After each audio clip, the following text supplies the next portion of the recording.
بسم اللہ الرحمن الرحیم۔ حج کے واجبات میں سے ایک واجب رمی، قربانی اور حلق کے درمیان ترتیب قائم کرنا بھی ہے۔ یعنی اگر کوئی شخص رمی کر لے اور قربانی چھوڑ دے اور پھر اس کے بعد حلق کروا دے تو اس صورت میں اس پر دم لازم آ جائے گا۔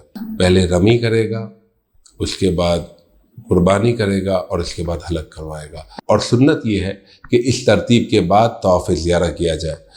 اور اکثر لوگ یہ پوچھتے ہیں کیا ہم طواف زیارہ کو مقدم کر سکتے ہیں، یعنی رمی کرنے کے بعد طواف زیارہ کر سکتے ہیں؟ یہ بات ذہن میں رہے کہ ان تینوں کے درمیان ترتیب قائم رکھنا ضروری ہے، اور طواف زیارت کو اس کے بعد کرنا سنت ہے۔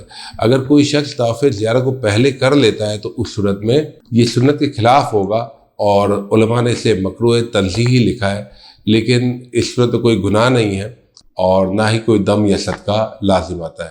تو خلاصہ کلام یہ ہے کہ رمی، قربانی اور حلق ان تینوں کے درمیان ترتیب قائم رکھنا لازم ہے، اور اس کی سنت یہ ہے کہ اس کے بعد طواف زیارہ کیا جائے۔